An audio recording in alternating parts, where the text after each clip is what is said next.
Good afternoon, everybody. Hi. Lovely to have friends in the room, and welcome Councillor Mason. Lovely to have you here from the City of Geelong. Welcome everyone. My name is Vanessa and I'm the CEO of the Geelong Regional Library Corporation, and I am delighted to welcome you all today to our Talk It Up panel discussion. And I'd like to start by acknowledging Wadawurrung, the traditional owners of the lands on which our library, this particular library, operates. We acknowledge and celebrate First Nations people of this land as the custodians of learning, literacy, knowledge and story, and acknowledge any First Nations people in the room today. So here we are in our beautiful Geelong Public Library, a regional destination of which we're very proud. You know, we have 19 libraries across the G21 region, and you know, there's a lot of discussion at the moment about public libraries and our purpose. Are we a repository? Are we in the book business? Are we a cultural facility? Are we a digital resource? All of the above, but you know, our business is opening minds, and libraries have always been a home for civic debate, now more important than ever. And the Library of the Future is really a peer learning network. So, Talk It Up is Geelong Regional Library's series of thought-provoking and real conversations about current issues. And with our regional community members and leaders directly impacted by global issues coming together to find local solutions.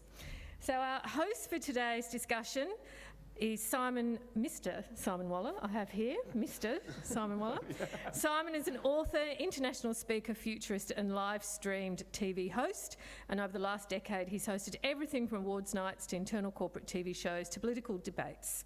And in fact, last week we were lucky enough to have Simon host a keynote session at our all-staff day. As a futurist, Simon's particularly interested in how technology is reshaping our lives and our work, and he loves to engage with you all to explore the ideas that will shape the future of conference and event audiences. Like many of us, Simon has his own unique experience of working from home, and this has been brilliantly captured in a video by our event partner, NBN. Thanks, Jess. It's lovely to have you here. And as a case study for the technological support they are able to offer workers and creatives in this situation. So I think this is a great way to introduce Simon as his experience. And we're going to show you the video now. It's titled Sailing the Employee Engagement Seas with Pirate TV. So thank you everyone and welcome. So I'm trained as a futurist, and particularly I'm very interested in how is it that we relate to technology as human beings. So how do we use technology in a way that actually enhances the human experience rather than subtracting from it? So pre-COVID, a big chunk of my work was speaking at conferences. So I do these insanely interactive, like live mixed visuals and audio, and create these real experiences. So it's like, how do we use technology on the stage to create a bigger experience for people in the room? But when COVID hit, all of those conferences got cancelled. At the time I was talking to a friend of mine, Mike, who was another speaker, and there's a general feeling like that if we were to just transplant what we used to do in those conference rooms and put them online, we were just going to bore people to death. And so we started kind of pitching this idea which has become Pirate TV, which was how do we take those conferences and those online events, your Zoom calls and your team meetings, and how do we make them into these live streamed interactive TV shows? People were basically taking everything they did in the offline space and just trying to replicate that in the online world, which just doesn't work. And so we saw an opportunity, but also a necessity. How can we help people create a level of intimacy and magic and beauty online that they would get in an in-person event? I jokingly tell people that Pirate TV is a collaboration between a filmmaker, a futurist and a rock star. So there's Dave, who is a filmmaker, and so he's our producer, our head of production. So in his studio or in his kind of spare room in his house, he's got a TV production studio. So he has the ability to ingest maybe 10, 12 different high definition video streams from all around the country, mix them in real time, and he pushes them out to a platform for the audience to interact with. I'm a futurist and one of the hosts of Pirate TV, along with my partner Mike, who used to be the lead singer in a rock band. My role in Pirate TV is the captain of experience. So aside from co-hosting and from working with the client, it's really unlocking what's the experience they want to create for their people, how do they want them to feel, and how can we do that creatively, leveraging technology in a way that doesn't feel clunky, it doesn't feel sterile. The way I've set up my studio is much like my music studios of the past, with multiple cameras, with studio lighting, with fairy lights, with instruments. I walk into that space and I feel like I'm in my own little world of creativity, which I think translates through the screen. In the studio, we've got like a roll-down green screen, and I can be kind of inserted into a scene anywhere in the world. And we try and take that to another level. We got virtual foregrounds and get dressed up in different outfits and just have a bit of fun with the whole experience. We spent the first year of building Pirate TV and we never physically connected. We never saw a single one of our customers. Everything was done remote, and to be honest, the only thing that made that possible was the NBN. And to be able to do this, where I have a studio set up in my house and Mike's got a studio set up in his garage, and we can actually film and send that content pretty much in real time today, where it gets mixed and pushed out to the audience, like that's what's magical. The impact that Pirate TV has had on our clients in keeping people glued together, keeping fully distributed teams that are beaming in right around the country or right around the world, to keep things human and personal and vulnerable and authentic and fun. I just think the opportunities are endless, and I think we're just on the tip of the iceberg. There is so much more that we can do moving forward to keep people engaged in their work, leveraging digital tools. So a few years ago, I moved down to the Mornington Peninsula, and we'd all moved down here for our own reasons, but it was around kind of work-life balance. All of us have got young families. It's about trying to provide a place, that we're going to want to bring our kids up in. But one of the reasons when I first moved down here, the house that I chose was because it actually had the NBN connected to it. This is a few years before COVID, and I didn't realise how important or how powerful that would be at the time. But when COVID hit and Pirate TV started, the fact that we had this high-speed internet that connected me to my business partners who actually are on the other side of the bay, the whole Pirate TV concept wouldn't be possible without it. When I think about the workplace and I think about what technology means and how we use it, I feel that often we just scratch the surface of what's possible. At Pirate TV, we like to say virtually anything's possible, but none of this would be possible without the NBN network. Well, thank you for indulging me with that. I actually haven't watched that for a while, and it actually reminds me what an extraordinary experience that was. We went into lockdown in 2020, and it was literally a chance conversation with Mike that I had a week beforehand that led to the genesis of that. And the thing though that I find so incredible about it was that first year that we operated, as I said, we did not meet a single one of our clients face to face. We did not see a single guest face to face, not a single member of our audience, and we didn't even see each other face to face. The first time we saw each other was literally 9 months into Pirate TV, when we all caught up for a Christmas party in Torquay. And then we did it for another year after that, where again, we just didn't see anybody. So I know that it's actually quite an extraordinary experience. And I suppose I share it maybe to inspire you a little bit, but I also appreciate it's not the same experience that everybody else has been having around work from home. I think, Jess, you've got Jill, you've got a statistic there about, we asked you guys some questions on the way in or when you booked your tickets about how often people work from home. So I'm the person who's in that everyday category up the top there. But I also appreciate that there is 27% of the people in the audience never work from home, and we have a whole bunch that do it very rarely. So I thought, I'm not qualified to have this conversation with you by myself, so I invited some people in to help me out with this. I've got 3 guests with me today. My first guest here is Catherine Brooks, who is a lawyer who works for a boutique strategic fundraising organisation. We've got Mitchell Withers, who is a social impact filmmaker, and we have Tony Brune up the end there, who is the CEO of Avalon Airport. So we're trying to get a really diverse, perspective on this. And I think the objective of today is not that we come to some type of finite conclusion around what work from home is meant to be and where it goes next, but more that we could all leave here a little bit more informed, and perhaps a little bit more inspired about what's possible. So I got a chance to talk to each of our guests before we caught up today, and I asked them a question. I actually asked them each for one word that captures their experience. So I'll start with you, Catherine. So you had one word. What was your word that you gave me? Yeah, I had to think about it for a while. My word was combobulated. And I think in my head I was actually thinking about discombobulated, so feel that real sense of unease when we went into lockdown, and I just joined the family business, and we had like 12 staff that we really had to keep feeding work to, and our job changed from fundraising and working on strategy to literally calling CEOs and making sure they were getting out of bed and that they were going to turn up to that funder pitch meeting and that they were still going to make the ask. So our job changed, and I guess there was a lot of stress.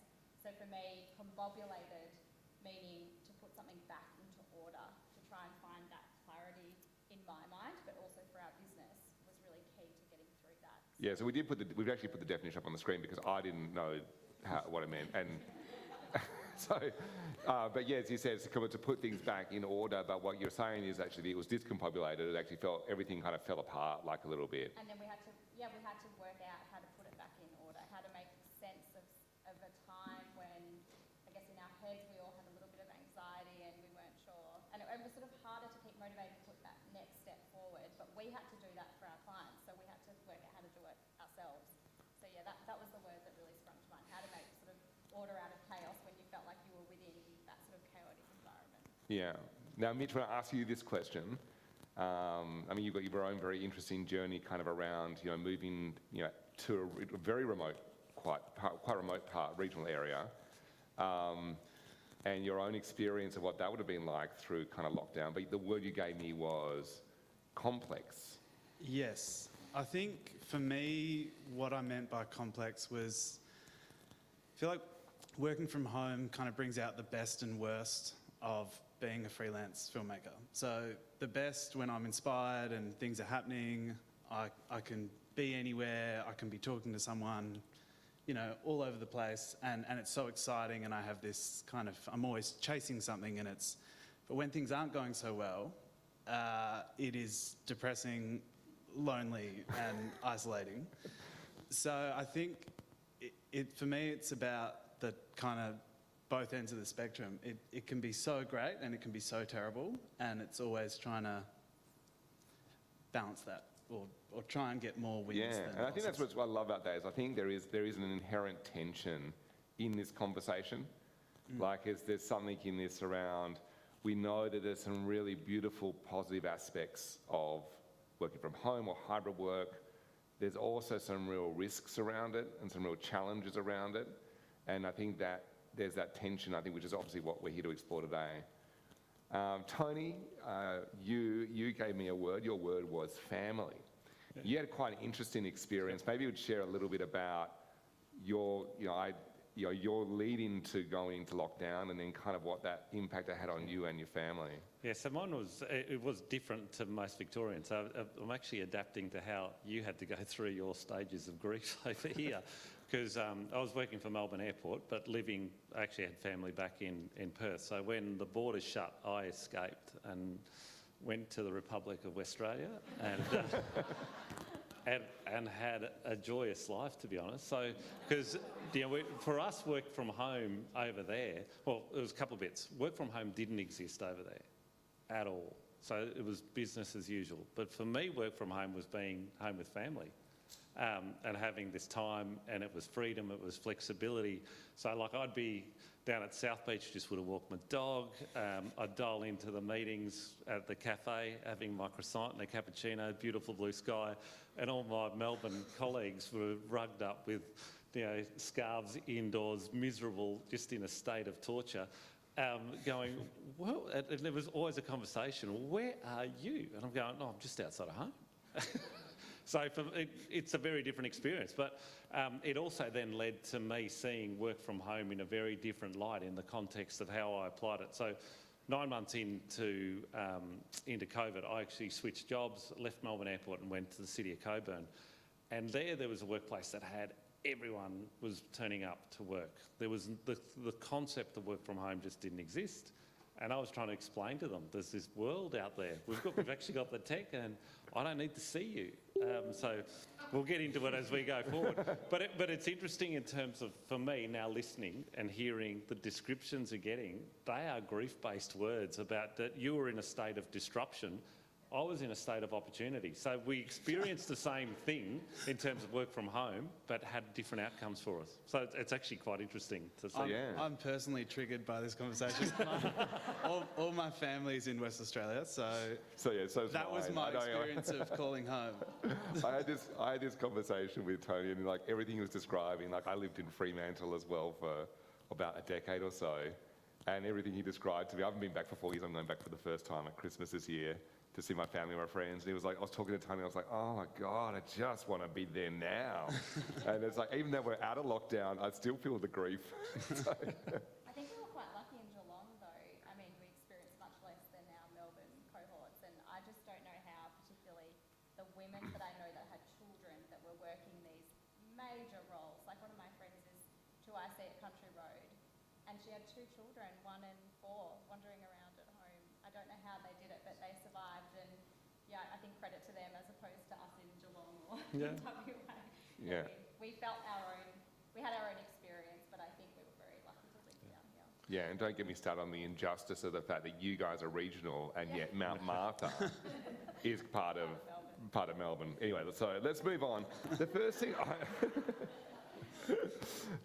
thing I want to talk about, I just want to talk a little bit about just purely about the practicality of working from home. And so first of all, I need to acknowledge that working from home is not a practical experience for everybody, but more I'd say that we have varying levels of practicality. So I imagine, Tony, you know, even with an Avalon Airport, you've got certain people who can only do their work when they're there in a hangar fixing an aircraft, for instance. So first of all, I want to acknowledge that when we talk about this idea, that there's not equal practicality. But we did ask that question of participants and ask them, you know, how much of your work could you do from home? I think we got those stats there, Jill, is that right? I think we have maybe the stats. Yeah, we do. That's okay. We've got time. Tell me if this gets awkward. Oh, no, great. Okay, so we had about, it's actually hard to read from the angle here, but about 15%, is that right? 10% who said they could never.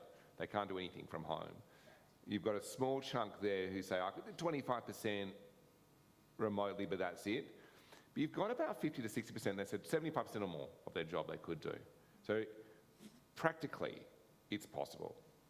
But I want to talk about it though from like, you know, when you're actually living that experience though. And I'm going to start with you, Mitch, because your move down to this rural area was around about quiet. Is that like a part of it? Yeah. And yet, ironically, you found too much of it. Yeah. Yeah. I feel like, my life is always trying to find balance. So I feel like this gets very big very fast. But I think, you can have too much of a good thing. And I find the space and quiet of living out in the country brings me a lot of peace, and it brings me a lot of clarity, and I think it makes me more creative and more resilient. But in the same token, if I have too much of that thing, I can lose my mind a little bit. So, and then you start to not be inspired and not, you know. So it's this sort of dance. And I think with COVID, that sort of, it was very hard to have that dance. It sort of, a lot of opportunities obviously were taken away, and the ability, you know, I work out of Geelong Arts Centre once a week, most weeks, and it just connects me back with the world and people, and I think that's the right balance. But if I don't have that one day a week, it's so what's the ratio for you at the moment? And from a practical perspective, what's the ratio of how much time do you spend? I think we've even got, we should actually probably share that. I think we got a shot, of where Mitch actually gets to work from. It's pretty cool. Like, I think we've got a view of his studio and he's there. So this is where Mitch could choose to work from all the time, and yet practically Mitch decides. How often do you go and work? Well, so it depends on sort of the stage or what I'm working on. If I'm editing, I would never leave. Yeah. If I'm out trying to hustle up jobs, I'm out a lot of the time. I'm all over the place. So it's definitely, so it depends on the stage. Yeah. But, sorry, what was the question? Yeah, practically, like how much time, like is that, are you, 80% of your time in your studio, 20% like working? Yeah, probably 75, 25. Yeah, okay. So this is, not obviously the time when you're out filming and stuff. So the rest of the time. So like what I'm interested in though is that like of the 100% of the time that you could spend in your studio, because we could just do all that business development, in theory, we can all do it remotely. You're still finding that a chunk of that you choose not to. And I think that's been your experience as well, Catherine, is that right? Like you initially went down to the Surf Coast and you've actually moved back up to Geelong because you find that there's actually a raise in it, like an increase in expectation around that. Yeah, absolutely. And I think there's a lot of people in my boat that moved from Melbourne down the Surf Coast that then realised after a certain period of time that they did feel quite isolated. So I love where we lived in Fairhaven, but with young children and now with my job requirements, there really is that need to be a little bit closer. So for us, Geelong was a really good middle ground. And I have to be in Sydney once a fortnight, so being at the Avalon is a great thing. So I'm in Melbourne 1 day a week because our staff said that they wanted to come in maximum 2 days a week to the office. So we open the office 2 days a week. We're there if they want to be there. Often it's just me, mum and dad, which is really depressing.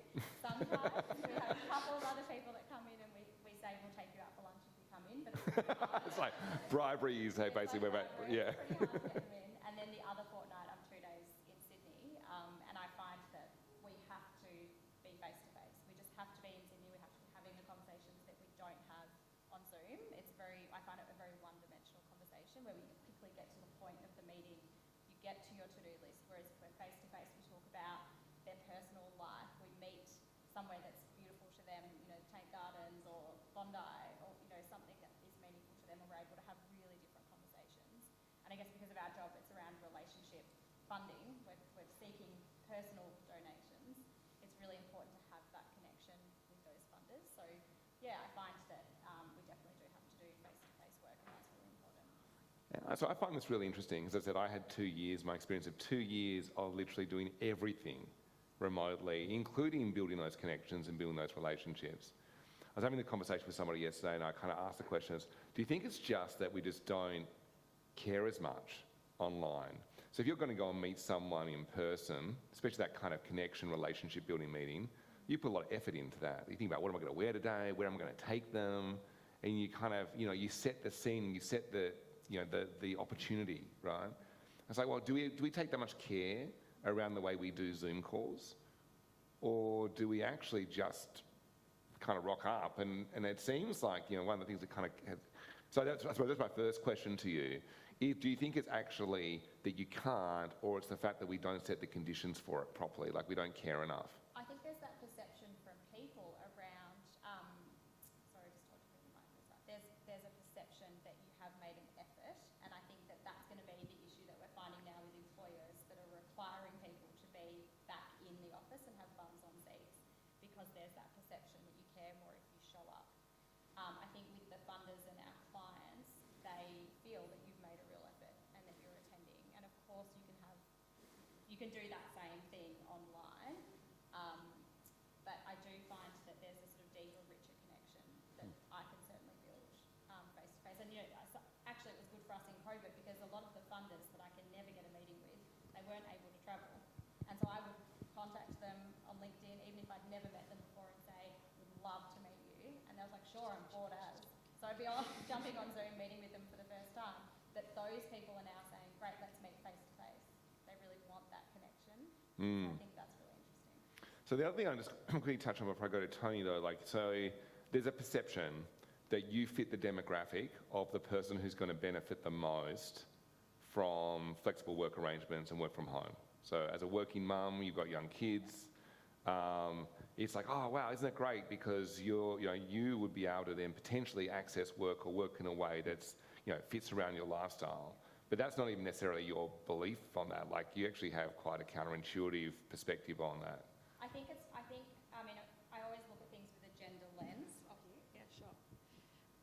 Yeah, I always try and look at things from a gender lens perspective, and not to talk in binary terms, but I think that the primary caregiver, who is often the woman, is induced into this sexiness of being able to work from home. And it has been beautiful to be able to spend more time with my children, but it's also harder. So I think it's sort of, Mitch explained it really well, there's the pros and cons and there's always that tension. I think for women, the research that's coming out at the moment, I read 2 really interesting stats from an academia perspective. We're seeing that there's less research papers coming from women because they simply don't have the space and the time to be able to think and write these really important research papers. So that's in the academia. And then what we're seeing from in the corporate world is women missing out on opportunities for job promotions, because the stats are showing that male managers are in at a much higher percentage, over 45% they're coming in, whereas women are taking that offer, that ability to work more flexibly so that they can spend more time with their children, and do a whole lot of other things. But I think the danger to that is not being seen, not being considered for the job promotions that they probably deserve. And that's just lazy management, right? That's just people not recognising work that you can do from home.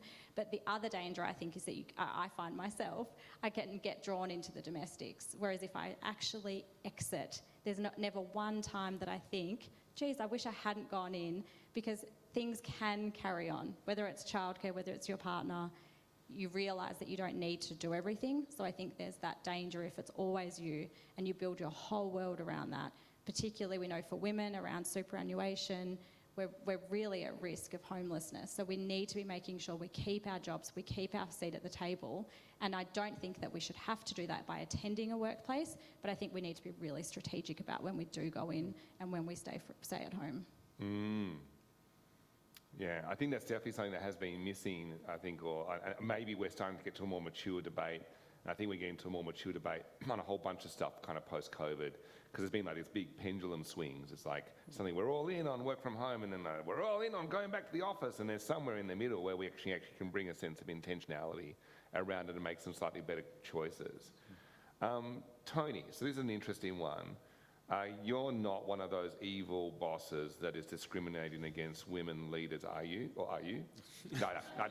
No, I know you're not. I've generally seen it. I had a really interesting conversation with you, because yours was actually, when we look for this diversity panel, there is these certain assumptions around, that where is this push coming from to get people to return to the office, and often feeling that, from a management perspective, there's a bunch of, people who practically, I don't know how to practically manage people when they're remote, but you instead took the inspiration that you saw when you were in Perth and actually applied it quite differently, didn't you, in terms of at the City of Cockburn? So, and for me it was a case of, and probably again hearing the stories, that the work from home was something that was mandated along with a lockdown. So it was forced and it was all the time. And I think that's the thing that it probably clouded some reactions that are even happening now here in Victoria, where you had the long lockdowns and a lot of the work from home. Those two things became merged together, whereas I saw it from the flexibility point of view. So when I jumped, and I'd seen the productivity, with Melbourne Airport team, we kicked it out of the park, to put it mildly, in terms of doing a new runway the master plan, which was just approved the other day. It took a while to get through the ministers and all this stuff, but the documentation was done during COVID. We did it in probably a quarter of the time of what the original one was done. Redid it all. Working from home, absolutely nailed it. So that flexibility showed that for that type of work team, like a professional-based team, it was actually really good. So I took those learnings when I went to Cockburn. And the interesting thing that I found there was, as I said, in WA, work from home didn't exist. We didn't need to, everyone was coming in. So it's still the traditional, everyone turns up to work and it's a 9 to 5. But where the flip side of that was, it was like this suffocating blanket, choking the workplace and robbing it of all the talented people progressing. And the talented ones were the women. So the feedback and talking across the organisation, so we had 1,000 people on the payroll, 550 full-time, had a few divisions, so it was quite a reasonable, diverse organisation.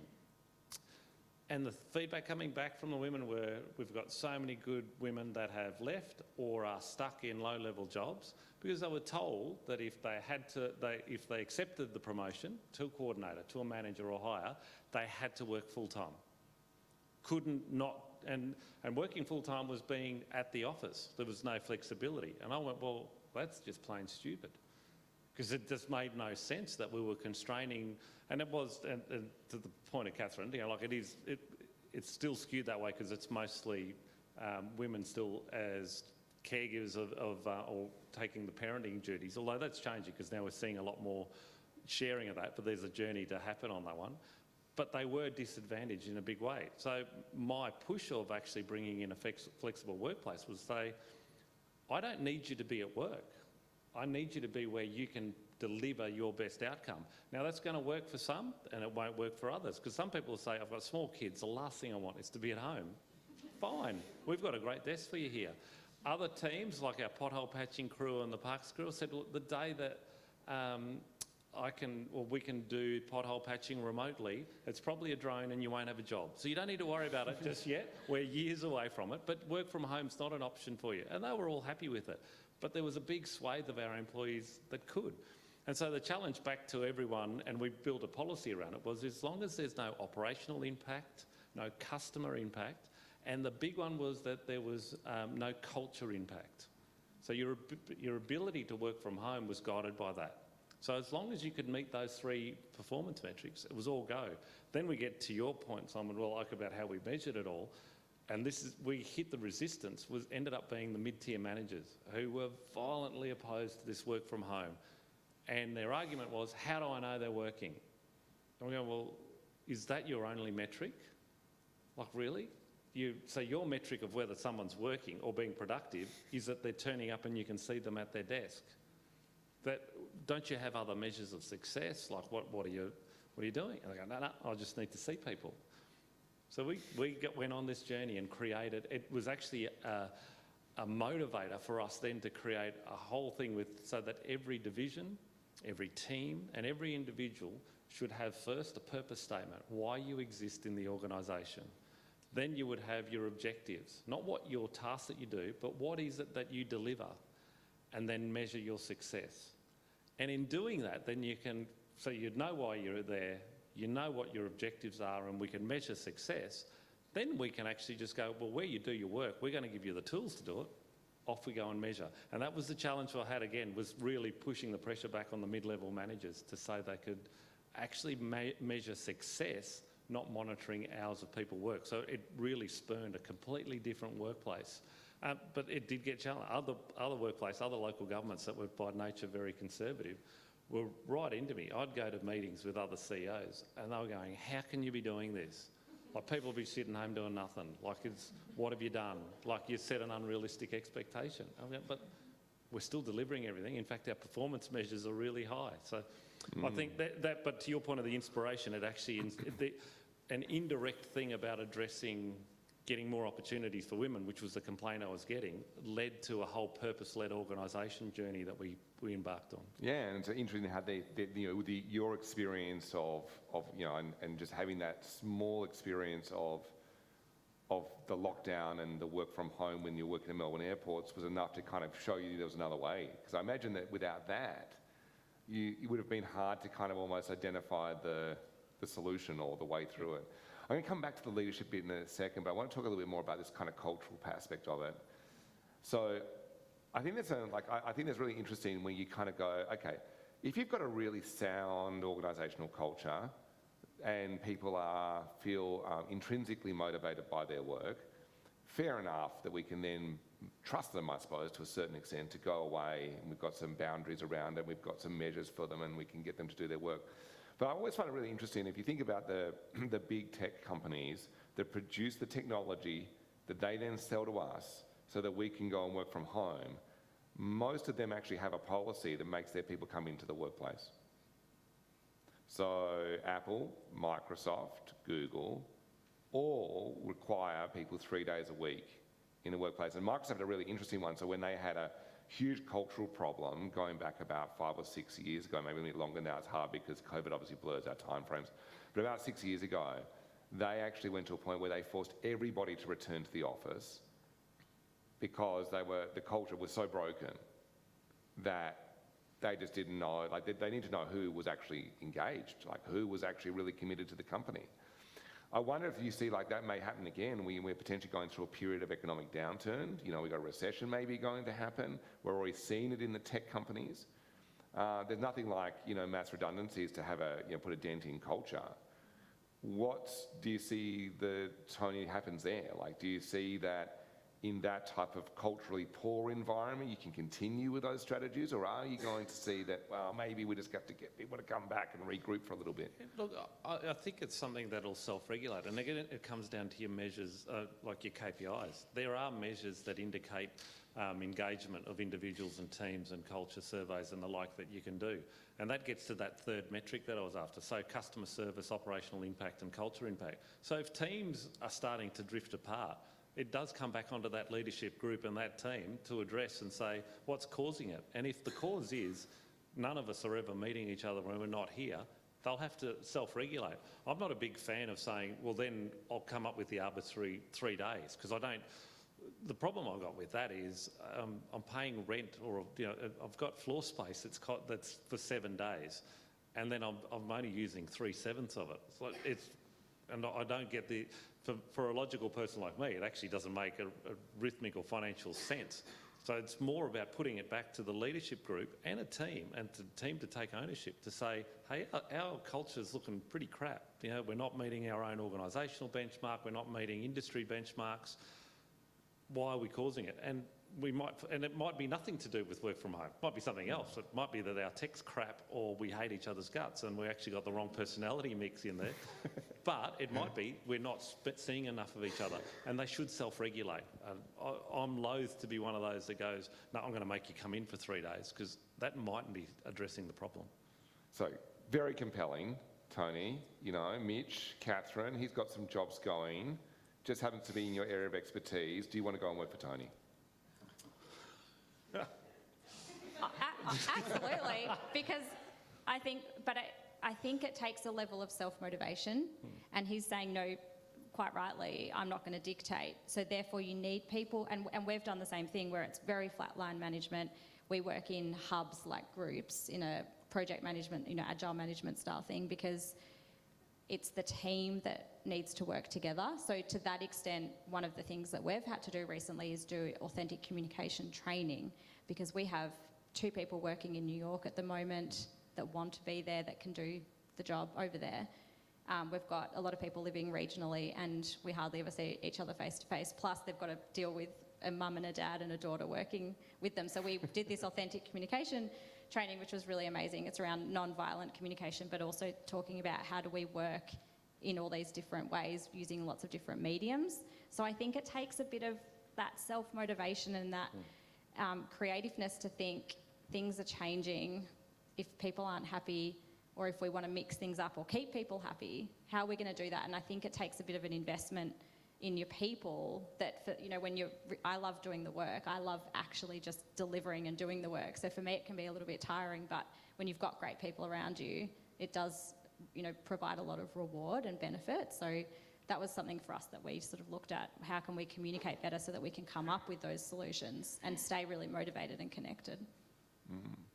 Do you worry though, at all, that's like possibly a slippery slope, right? Because if people can work fully remote, then, the benefit from I suppose, a CEO's perspective is, well, we can hire the talent from anywhere, right? We don't need to be local anymore. They could be in Queensland, they could be in WA, they could be in the Philippines. Do we start to worry about the security of our job? Part of the premise is that, so one, I can access better talent, but potentially I could access, reduce my overhead costs because I don't have to have the high rents. I don't have to have A-grade office space in Melbourne CBD. But if part of my motivation is around cost reduction, there's some very talented people overseas that could do the job at a fraction of the price. As someone working for an organisation like that, do you feel like there's a risk associated with that, where you kind of become part of an international workforce, or do you feel secure in your own capabilities? Well, I've always come from that perspective of we should be always making ourselves redundant and thinking, how can we build capacity within ourselves but within others? And I think Jess said to me the other day, nothing stays the same ever. And that was I just think of that advice all the time, because we always need to be inventing ourselves and looking, where is the talent, who are the best people to provide value, to service ourselves, to service our clients. So I think we should always be looking at that invention. What about you, Mitch? I mean, I know you've got in terms of the filmmaking side of things, it's one of those things that is intrinsically physical in nature. And so maybe there is that sense of risk around that. But how do you feel about that conversation? Just curious to get your perspective on it. I guess in my world, it's a lot about sort of nuance and cultural nuance, and I go by the name Of Place Films, and that's very much about telling stories of the people of the place. And I don't think that can be replicated by someone in Lithuania or I think you have to have spent the time to understand and been in the place to do what I do. At least that's the belief that I... Yeah, I think that's interesting because we talk a lot about kind of connection here, and we talk about connection with people, but there's also another thing which is about that kind of connection with place. And that's relevant, I think, yours is very specific, as you said, because it is of the filmmaking aspect, but it's about that knowledge that you have of the place. And I think that does actually exist even within other organisations and stuff as well. Go move on to this. Go Mitch. I just had one thing that came up for me was in this conversation is about community. How does this all, if everyone worked externally and everyone's working for different groups all over the world, what does that mean for community? Because I think, I don't, it's just a big question mark. But so this came up with my conversation with Catherine. So Catherine and I had a little bit slightly different perspectives.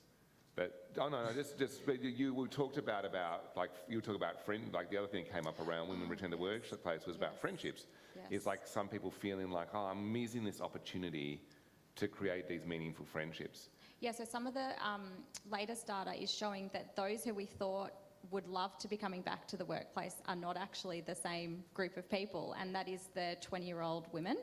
So no current caring responsibilities, but workplaces having real trouble bringing those 20-year-old women back into the workforce. And for me, I feel grief at that thought because I feel like in your 20s, it's such an amazing opportunity and time to meet your mentors, to meet your peers, the people that are going to really provide you with opportunities both personally and professionally. So I thought that was really interesting, and the women with children that we thought would be really hard to get back into the workplace, they're saying, oh, bring me out of that nightmare, send my kids to childcare if I can, and I'm coming in and doing a poo on my own and having a nice lunch. So I think it's been really interesting, but yeah, I feel like there's that community aspect and that connection aspect. So if we're not connecting, and this is a similar conversation around people not going to church anymore. So where's our community? Is it the library? Is it mother's group? Is it tennis club? A giving circle? Where are we finding our connection and our community? And I think that those organisations that are now demanding people to come back 3 days a week, how are they going to build that community and that connection with those people when they feel annoyed that they're being forced to come back and they're not necessarily coming back to 100% of the workplace anyway? So how do they build that community? And when those people are there, how do we make sure that when they're there, they're having a rich workplace experience, not just sitting on Zoom when they could just be in their slippers at home on Zoom? Yeah. What's the benefit? There's a certain intimacy when we're on Zoom with someone at home in their slippers and we kind of see in their house and we meet their kids and their pet and we see the piles of washing in the corner that look just like the piles of washing in the corner of our house, and we go like, wow, we've got so much in common, right? And we miss that when we go to work. Like my experience of corporate, I don't know, maybe I'm a little bit jaded, right? But I had an experience of corporate where, first of all, it was very much an experience if you left yourself at the door and you turn up to the very, kind of almost like two-dimensional version, which was, like they didn't really want the full you. And suddenly, like, we've been forced to accept the full you of people over the last couple of years. That's the first thing. Second of all, I never got invited to anyone's house. I worked in Rio Tinto for like 5 years, never got invited to a barbecue. So I go, shitty place to make friends. But what I do working from home is I get to coach both my girls' basketball teams. And I get to hang out with the other dads. And so I'm actually feeling like I'm making more connections within my local community.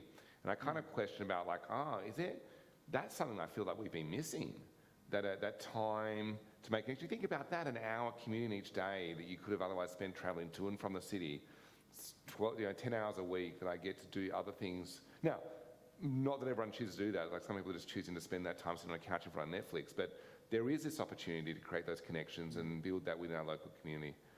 I'm going to just park that because there's another thing. I know we've run out of time to have this conversation. I think it's a really important thing that came up earlier on about leadership and management.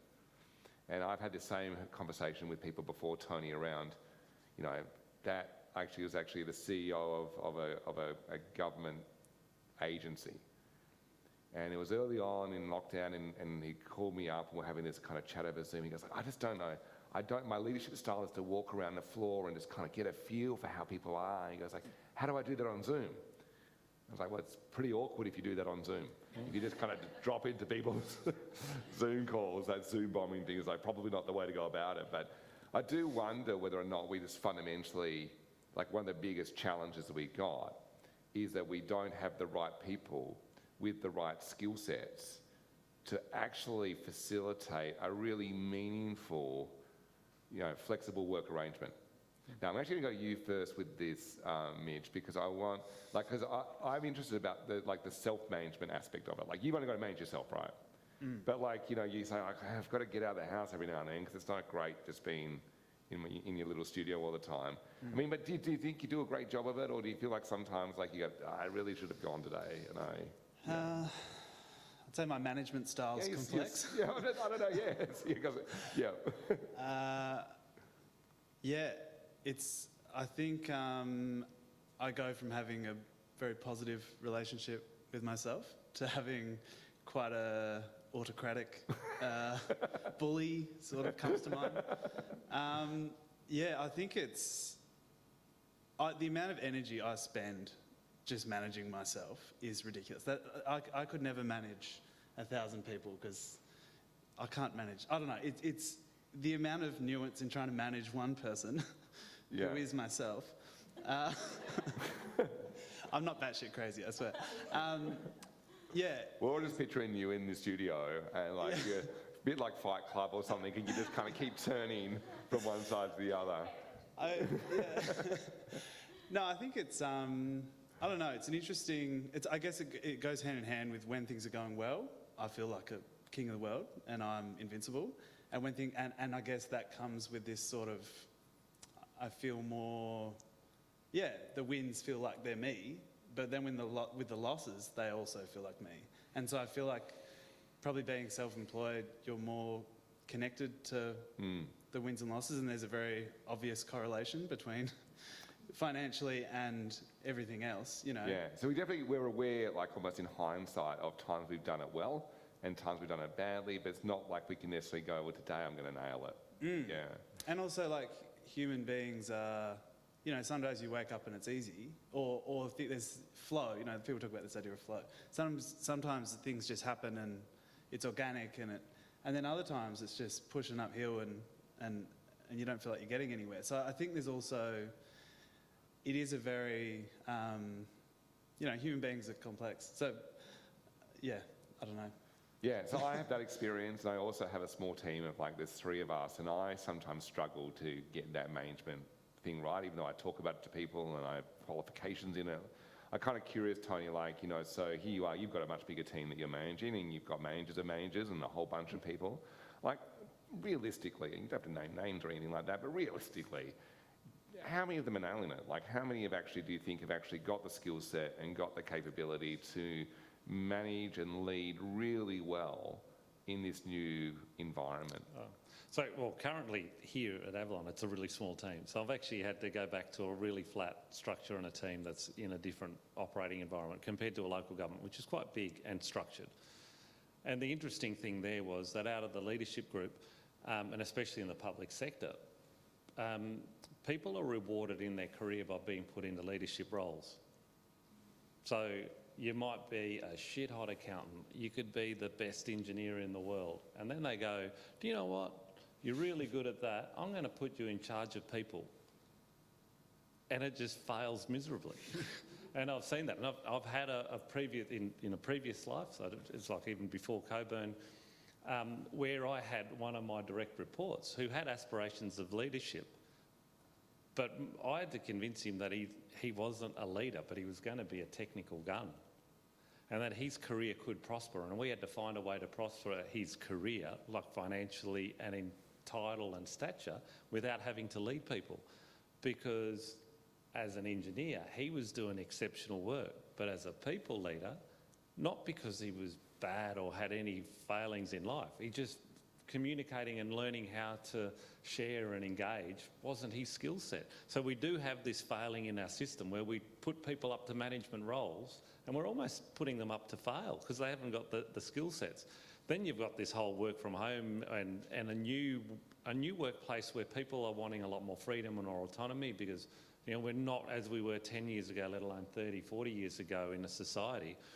And you've got all these people managing them without a framework. They've never been taught about, understanding the principles of management. And management is pretty simple for mine. Those three terms I used before about operational, customer, and culture, they're almost like the sacred holy triangle of organisational management. Because if you don't know what your customer wants, you're not going to get your revenue, so you'll run out of business. If you're operationally ineffective or inefficient, again, you'll lose too much money. You'll go out of business. And if you haven't got the right culture, well, it makes no point to the other two because you'll fail as an organisation. So, but teaching people that is way more than just being an engineer or an accountant. So that's the risk that I see. We've got to train people up on how to be leaders. And once they get to that, then they'll be better to manage the other parts. But yeah, it's an interesting journey that's coming. Yeah, so I think there's multiple things in there. There's one is actually you promote people into a job that they feel incompetent about. But then second of all, you're now asking them to do an environment that they feel uncomfortable in. A lot of people haven't naturally felt, again, probably broad brushstrokes, but generationally as well. There's probably a younger generation. You notice when you go onto Zoom calls, the younger people who are used to doing TikToks and stuff, they're always beautifully framed in the shot. They've got a good microphone and the lighting's great, and then you kind of see that, can't seem to, you're on mute.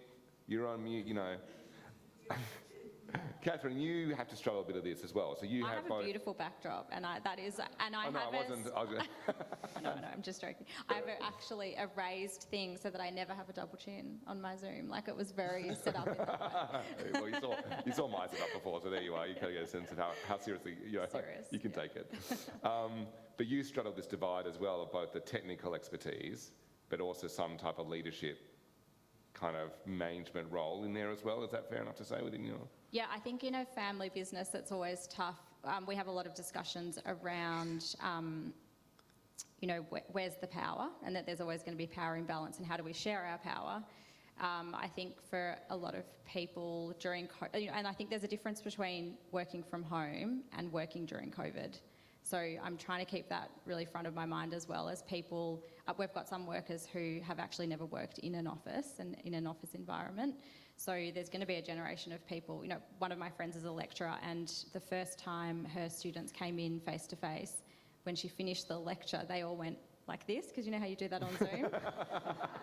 And she was like, why are they all waving at me? Because they didn't know that you didn't go like that, if you're face to face. So I think there's going to be certain things around etiquette and, bringing people back into a community, engaging with them in a different way. And that's something that, we're really struggling with, particularly around from all ages, from the young ones to the older workers. It's just working out, and it's been a real struggle to work out how should we work together going forward now. We want to see you, we want to engage. We'd love you to see clients face to face. Are the clients there? Are you going to be there? Yeah. What's going to be of interest, of value? I think that's a really good point though as well. This is actually, we're having this conversation fully acknowledging that we're still on this journey. I had an interview I did with a professor of future of work at the University of Melbourne who made the point that, we think we've got all this data on, working from home and flexible work, but all of that data is tainted by a global pandemic. So we don't really know yet what this means. Now, look, I'd love to give you guys a chance to ask some questions and stuff as well. What you see on your seat, or maybe if you have to, maybe you moved it before you sat down, that would probably be smart, is a piece of paper and a pen. What we'd love you to do is just take a few moments, talk to the person next to you. Just what have you heard? What questions have come up for you around it? jot down the question just on the paper. The reason for that is just so you can kind of get clarity around what you want to ask, but also try and keep it relatively concise. That's why they're small pieces of paper. So give yourselves a moment, have a chat with the person next to you. What have you heard? What questions do you have? We'll come back in a few minutes and we'll pose some more tough ones to our guests.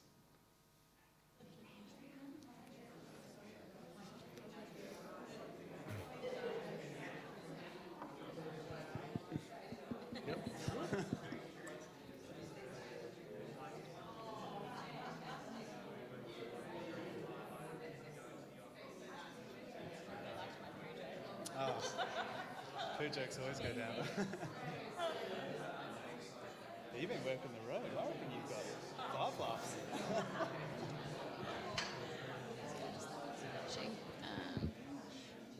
Yeah, so that's on.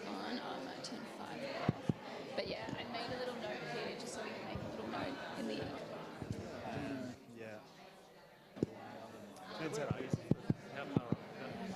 It's an hour, so it's New Forest. They've got a roving mic for that Between question. Colac and Darwin. Oh yeah, just Oh, they do love it. Yeah, it's a little pretty. bit of a farm or? Nah, it's a quarter acre. Oh right. But we're like surrounded by farms. Yeah. So yeah, How'd you find that? well, I've got a cousin in Birregurra, and we were going and visiting her all the time. And it was like, this area rules, and I don't know, we just made it happen, and There you are. that was that. But it's been the, like, I think because we moved to Warrnambool and then Ballarat, and we were kind of feeling out from Melbourne. We were kind of feeling out where, and that did, it wasn't just like a shotgun move. We had actually thought about it. Okay, Justin? Dylan? All right, so quite a lovely conversation. If you do have a question, please jot it down. Just take a moment to jot it down if you have a question. We're going to throw to the audience in just a minute. Beautiful, though. This is generating such a lively debate. This is awesome. If you've got a question, maybe just raise your hand. We do have a roving mic that's coming around as well. We had down here, this gentleman, do you want to bring the mic down here?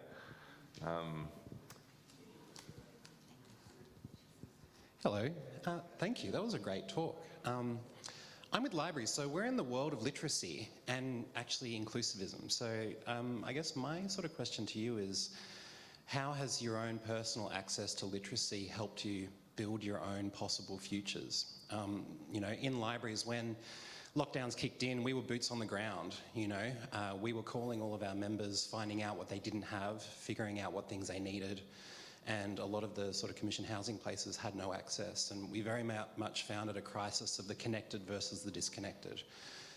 So we developed a technology lending library. So we got people webcams that didn't have webcams. We got people access to the internet where they didn't have it before. But I'm curious about your own access to literacy, and do you think social infrastructure is important to give that to you? Does that give you access to have access to that literacy? Yeah, so there's a couple of things I hear in that, so maybe I'll pose a couple of questions. The first thing what it brought up for me was, I remember at the beginning of lockdown, there was a lot of organisations that were scrambling, like they didn't actually have the infrastructure in place for their people. There was a lot of clients that I was working with were trying to source enough webcams really quickly. So that's even just within your own organisations. How prepared were you, or are there still people perhaps that feel less comfortable or less enabled to actually be a part of this conversation or a part of this change? Yeah, well, firstly, well done to the libraries. I mean, you guys did the most amazing job. We were down the coast, so we had to wait for our mobile library to come, and it was just the best day. And we know from research that literacy is key to everything, and that when we can improve literacy, you also improve your maths and your other learning. So I think it's just amazing, and we have to keep supporting our libraries. From our business perspective, do you remember, like before Dan Andrews said we could all work from home, a lot of organisations were saying, look how good we are, we've sent everyone home to stop the spread. And my dad was so annoying and wouldn't let any of us do that, because he said we have to have it all right first. And he said, it's going to go longer than what we expect. So let's wait until we're set up. So I remember I even had to learn how to do a Zoom, like how to set up a Zoom call. I can't even believe that was only like 2 years ago. But like I honestly didn't even know how to, my mum still doesn't. And I have to set up all of her meetings. But, you know, I think it is key that we've got all of that. And I really feel for the families that had one device or no devices and their children were completely cut out of learning. And so that, you know, we really need to make sure that we have access to the social mediums that we need to both work but to continue to learn and thrive. Yeah, so that was our experience. Yeah, I think it's interesting because I know, like, you know, you said before, Tony, about like a big part of that motivation you had around work from home was to make things more inclusive, like broaden the workforce. And there's some, you know, we now have this situation where, you know, through NBN we have almost everyone has an internet connection now. But there was a situation in lockdown where, you know, people were still going and parking their cars out the front of libraries because they had no Wi-Fi at home. They couldn't afford to have the internet connection turned on. Or situations now where, as you said, that limiting factor is no longer, it's actually, I can't afford a device. You know, how does that, like, I don't know, I'm just interested, you know, in terms of like your views around kind of growing that inclusivity, access to a bigger workforce. What do you think, what is it we can do, or do we actually really risk actually creating a new digital divide in this, like maybe we're creating one right now?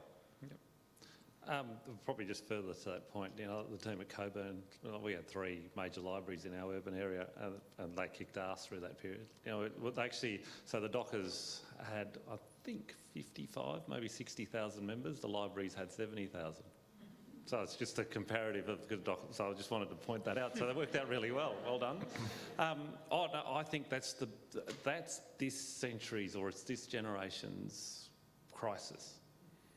Is literacy, because I think there's some real risks of literacy and numeracy falling in schools, because it's lessening in importance. And you know, I didn't speak English when I went to school, even though I was born in Australia. I come from a migrant family. I spoke Italian, I spoke a lot of other things, and had to learn it from there. And the pressure as a migrant family was, you will learn and you will do damn good at school or we'll kill you. Like, that was pretty basic sort of...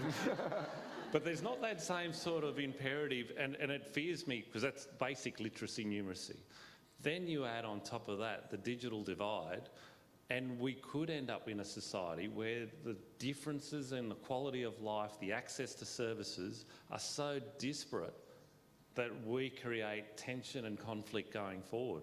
And that could happen within 5 years, 10 years, 20 years. But unless we have a pathway to avoid it, it will happen.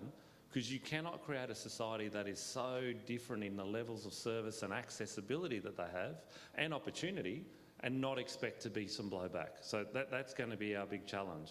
Yeah. Yeah, so I think, thank you for that question. I think there's a really valid point about, like, in some ways, this whole conversation is a little bit privileged, and not just because we do jobs that could possibly be done remotely, but we're doing it with an access to technology. Yep. And when I heard about the stuff around, you know, libraries, like people parking their cars at the front of libraries to access the internet so their kids could do their schooling, I was just like, oh wow, I didn't even thought that people wouldn't have the internet turned on. You know, the cost of turning on the internet was too high. There's another question, gentleman, I think halfway, was there someone up the middle there had a question before? No? Yep, that's it. I'll just wait for the microphone if you wouldn't, just 1 second, thank you. Thank you. I was just giving some thought to the working at home, and the idea of random networking when you're at the office. And there have been some criticisms in the past about a silo effect of various departments here and there. Now, there's been a lot of work to break that down. Of course, it often happens at the water cooler. Well, there is no water cooler at home, so have you got a response to that one? No, it is. There's your annoying husband trying to... Yes, this is an interesting... I was actually in an event yesterday, and there was a guy there from Gardner who actually asked the question, did anyone ever come up with a great idea at the water cooler? Show your hand. And I was like, I'm not sure that actually really happened, but I get the premise of serendipity. And I know that, for instance, you talk about Apple's campus, you know, the big circular thing. It was designed with oversized stairwells and hallways to kind of try and maximise the opportunities for serendipity. Mitch, when we talked, you talked a little bit about this, because yours is interesting, because you do need inspiration from others. But you can't, you're not going to find, are you finding that when you go to the library, or where do you go to find inspiration? An interesting one. I think on that, I guess I feel like I have to manufacture those interactions, and I have to put myself in situations where serendipity may occur. So it's like, obviously you can't manufacture them, but you can increase the likelihood of that. And, you know, like at the Geelong Arts Centre where I co-work sometimes, there's a guy there who works there most of the time because he's, similar thing, he's trying to manufacture, he has a full-time gig with, you know, I actually can't remember who, realestate.com, anyway, full-time gig, and he is trying to, he's trying to get a water cooler happening. So I think that's where we're at with, and I'm very conscious of, is that it doesn't just happen, you have to make it happen more so than ever, probably.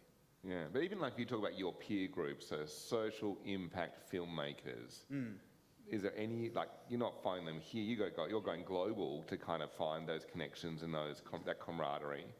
Yeah, definitely Australia-wide, yeah. Yeah. Yeah. And I guess, yeah, it's an interesting one because it's sort of, I think you can have online relationships with people and online connections, but it isn't the same. So I feel I have a community that I'm connected to, but not necessarily deep friendships or deep relationships. They're more probably acquaintances because we haven't had the time to build true relationships. So yeah, again, I'm very conscious and I'm always trying to remain connected, but I'm also mindful that it's not true connection. It's a form of connection. Yeah, I think the kind of serendipity is almost like where this place when disparate ideas meet. You know, in theory, there's great opportunities for disparate ideas to meet. Like in some ways, even better opportunities outside of the workplace, because within a workplace, the ideas are all a bit more similar. You know, like you're from the same industry or within maybe a different division or whatever. But like, what's your take on that? Like, Catherine, have you had that experience of serendipity either inside the organisation or outside of it? Well, I think for us, one thing that we've had to do more intentionally is actually try and place ourselves within our clients' businesses. So yesterday I was with the Heart Foundation actually in Docklands, and I just sit there and perch there to try and build up those relationships with the people that are there. Internally, whenever we tried to do online activities, it sort of turned out more depressing than if we hadn't tried. You know, like we'd do the art class or the, you know, oh gosh, it was really tough. So I think for us, we just find we have to be more intentional around working out, where we have those connections. And every event that I've been to, the networking element, there's been a request that that's the part that's extended. So for the people that are brave enough to get to an event now, when they get there, they realise that's the part that they really love, to meet other people and to talk with other people. So, yeah. And kudos to our audience, by the way, who all managed to make it to an event. Thank you very much. It is actually a real challenge in the event space right now. So I do a lot of keynotes and conferences and stuff, and that's a real struggle to get people to turn up. But 100%, the feedback is almost unilaterally, can we have less information and more opportunity to connect? You know, like maybe there's almost like deep down we know we need it, and we're trying to search for those places to find it outside of the workplace because we're not getting it there. But it hasn't changed our desire for it. But we're actually or maybe consciously or subconsciously trying to manufacture those opportunities. Tony, your take on that? Yeah, look, in the context of the whole water cooler bit, it's an important one in that I experienced it a lot. Like in the aviation sector previously, it was always important that the planning people used to talk to the ops people, because you just heard stuff. And sometimes it was just what was going on, and it would give you a hint about things that were happening around the place. So there's that need for that ongoing communication. The bit about I can't remember the term that he used. The random going into work. There was actually a term there about where you're going in a randomised way to meet with people, So to create a cross-pollination of, I figure that was about getting the cross-pollination of teams and chatter. So artificially creating that water cooler thing.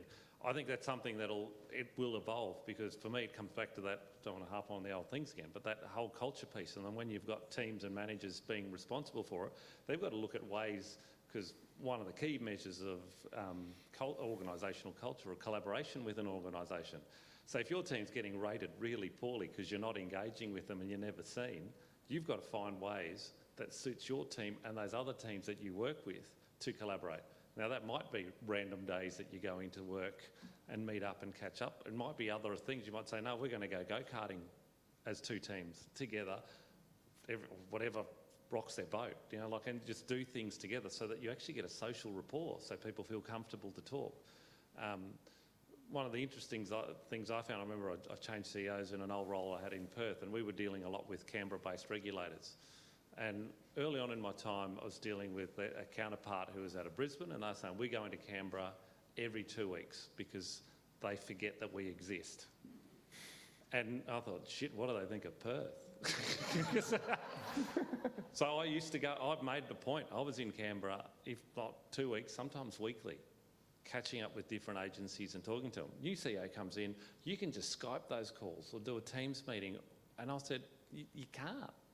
Because when things come to push and shove, I can get on the phone to one of them at a drop of the hat, and I've been out to dinner, I've taken them out for a drink, I've dealt with them for 2 or 3 years on a pretty close basis, and I say, I need this favour or I need this bit of info, they'll give it to me. But if a rando just calls up from Perth going, I need this info, well, A, is the Canberra public servant going to answer it? Probably not. And if they do, they'll go, I don't understand what you're saying. Computer says no, and they'll hang up. So it's just, you need that personal touch still. Like the modern... I find that actually really quite disheartening though. Like I feel it's disheartening that, well, like we're all human beings, right? Like there's a human being at the other end of that, but somehow what's happened for them in terms of they feel like so disconnected from their job, like this is their job, that when someone calls them asking for help, like I'm a slightly kind of, optimistic person. I kind of like, oh, can we not go past that now? Can we not actually have this experience of, connecting meaningfully? Yeah, but I still think, at the end of the day, humans are still creatures of human contact, of social construct, they need a relationship, and that's person to person. Yeah. And even for an introvert, and I'd actually argue it's not about just purely extroverts and introverts, because extroverts will talk to a whole room, they'll engage broadly. The introvert wants to know the other person and they'll deal with them quietly, but it's still that touch and the personal relationship that they yearn for. And you just you can do some transactional stuff over Zoom or Teams or over an email. You cannot do personal. You just can't, because I'm not getting your whole body experience in terms of your body language and engagement and even your sense of a person. It doesn't work. I'm conscious that I do want to give time for our audience to have some of that experience before we finish today. They want to be... Oh yeah, we will. We've got one more question. We're going to have time for one more question because I want to give you guys a chance to network, serendipity, get that personal connection. You all made the effort to go out. It'd be terrible if you go like, oh, now I could have just watched that on Zoom. So was there a question one over here, maybe from this side? Thank you. Oh. Oh. God. We can do two more. We can do two. Two more questions then, it turns out. There we are. Hi, I'm Karen. I'm actually from Paynesville in Gippsland, but I'm staying in Sunshine at the moment. My daughter's helping out with the kids, and I relate to everything you said about going out to get away from the kids. Part of the reason I'm here is I did that. The second thing was that a couple of years ago I finished work, and I had for nearly 18 years been the volunteer Gippsland Regional Director for the Children's Book Council of Victoria. And one of the things I wanted to do during the COVID was to encourage people to still borrow books and read books with their children. Also, I'm also a bit of a nana where training also takes me a bit longer, but what I did was the challenge of learning to make a video. So what I did then was develop a Facebook page where it's called Ready for Kids Gippsland, and my mantra is to unite the community through good Australian books and support Australian authors and illustrators, but also encourage people to borrow books from libraries and know about all their other wonderful services. And as such, Brimbank Library, Gippsland Library, have done reviews. I've had people in TAFE talk about, also everyone who does a review at the start talked about their local library or borrowing books from library, which was a really big thing. So making the videos with the Nana approach, they're too long at the start, they're getting shorter.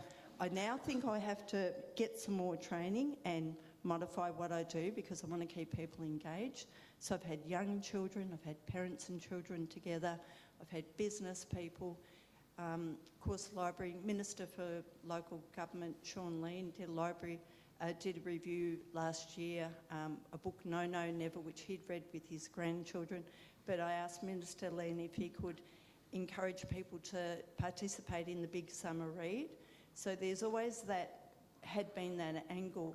In 2020, when I finished work, I was also a bit unwell. So reading all of the shortlist books was something I could do from home, but that gave me the knowledge to then tap people on the shoulder to say, this could be a great book for a review because you can engage in a community conversation. So next year I'm looking to do something different, partnerships with event management to help promote dress-ups for either Book Week or Children's Week. In our region, probably in lots of other regions, the Book Week activity can be celebrated during Book Week or it can be celebrated during Children's Week. But I wanted people to also know about, yes, you borrow books from libraries, but costumes don't have to be extravagant either. And because in 20... So, Karen, I might just take that as a comment rather than a question, as they do on Q&A. Unless there was actually a question. One of the things I was going to get to was about training and being relevant to the COVID situation. Because one of the things I noticed in 29 when there was lockdown, when people did get back to school, there were less costumes than other years. So there was more of an apathy to do that. So my comment was about relevant training and innovation as well to do different things. Okay, thank you. Might pass the microphone over. We'll one last question. My question is just, I'd love the panel's opinion on where the liability or the responsibility with employers lie. It sort of dovetails onto our first question as far as equity and having the right set up at home, and some that are happy to see that they've got a really nice background, and others who have had breakfast at the same table, they're now taking their Zoom calls on, and there's a real disjoin between perhaps the executive who are happy in their palatial libraries to be doing the Zoom calls and those who perhaps might be a little embarrassed to show you inside their homes. And so the employer's responsibility is to who's setting this up and fitting it out as far as equipment. And then also a comment would be good on that mental health. There's very little bridge there between getting in the car and putting the radio on and decompressing before you get home as far as breakfast, work, and it's dinner time on that same table. Yeah, so when it starts, I think that's a really interesting one around the responsibility side of things. So even before COVID, there were some very interesting kind of legal cases around whose responsibility is it if you injure yourself at home. So there was a one from Telstra, someone who fell down the stairs going to answer the door to pick up a package, but they were working from home that day. And they'll go, well, Telstra's liable. Like the employer was liable, even though the person was in their own home, because they were on work hours and it was okay for them to be working there. So I'm interested in that question, and maybe Catherine and Tony have a perspective on how have you approached managing your responsibilities? So those responsibilities around kind of occupational health and safety, and also your liabilities in this environment. Maybe that's a great way to, have you had those deep conversations until you're the lawyer here, so hopefully you've been... Yeah, so as an employment lawyer, my answer would have been very different to what it's like now, running my own business. But yeah, I mean, obviously it's the employer's obligation to make sure that the workplace is fit to be able to work from home. And so a lot of employers are now doing a bit of a tick the box on that by just sending a checklist to the employee, and then you can fill it out yourself. And you can say whether or not you have an ergonomic chair or, etc. I mean, the interesting thing around that Telstra case was that she slipped because she was wearing certain socks, and there was a whole discussion in the case about socks, but there was actually a safety issue for her where she was living, like from a particular dangerous suburb perspective. So Telstra then had to make sure she had proper locks on the doors, and, they went to that kind of extreme. So, I think we're sitting here from a really privileged position to be able to say, I haven't had any issues. The employers that I've been working for, probably the most relevant discussion we've had around share houses, where they just didn't feel that they had the comforts and the ability to be able to work peacefully. So then it was really around making sure we were providing COVID-safe offices for them to be able to come in and out when that would only be them. And then there were certain things that they had to do around wiping, down desks and things like that. So, that's what and another one, we had a consultant, and you're not supposed to provide independent contractors with equipment, because then it becomes employee-employer question.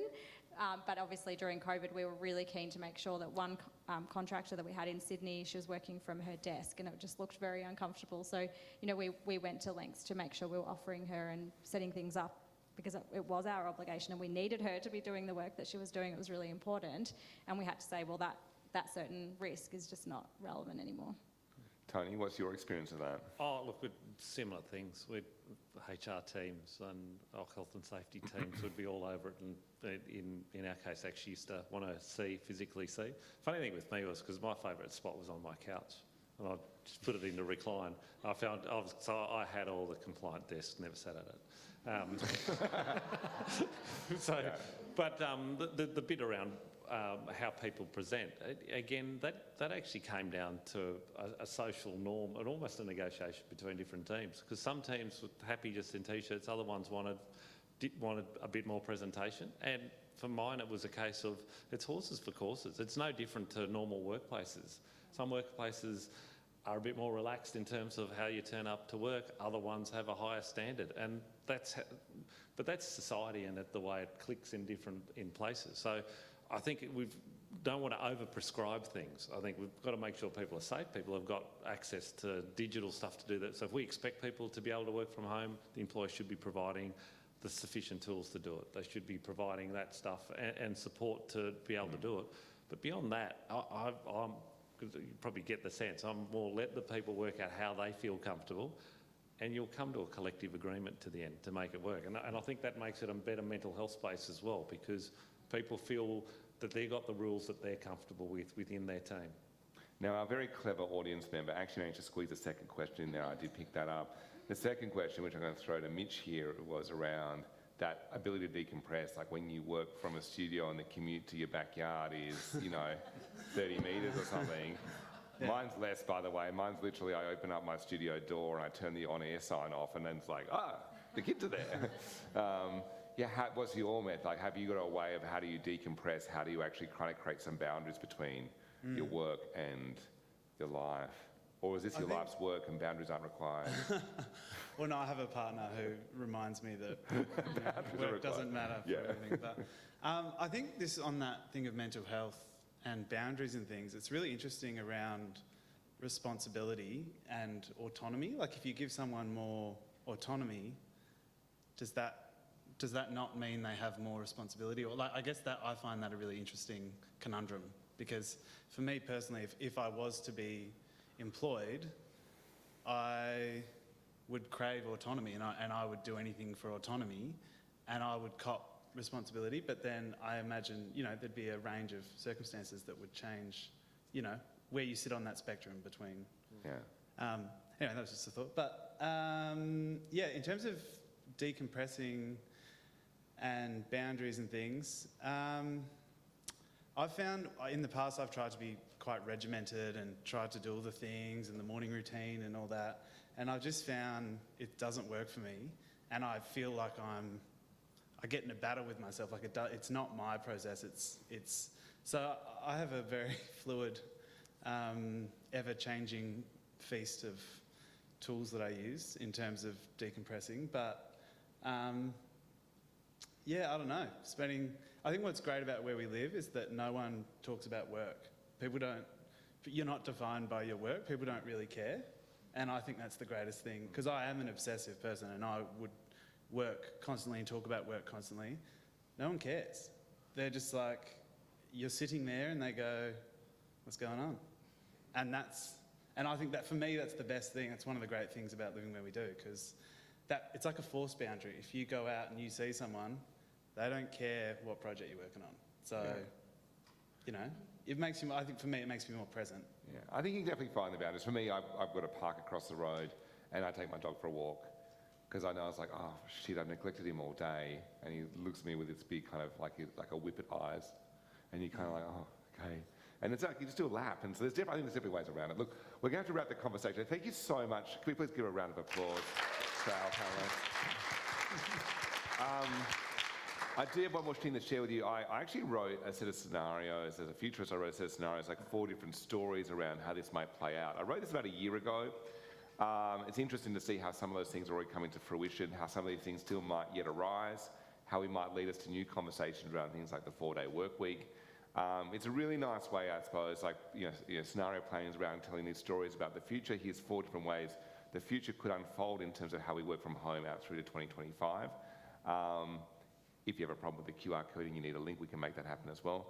Thank you so much for your time and attention today. I think Vanessa is going to join us is that right? No, Vanessa's not going to join us. This is it. Thank you so much. It's been a pleasure. And we do have some little refreshments, is that right? And an opportunity for us to network and connect in person while the opportunity arises. Thank you again for your time today. It's been an absolute pleasure.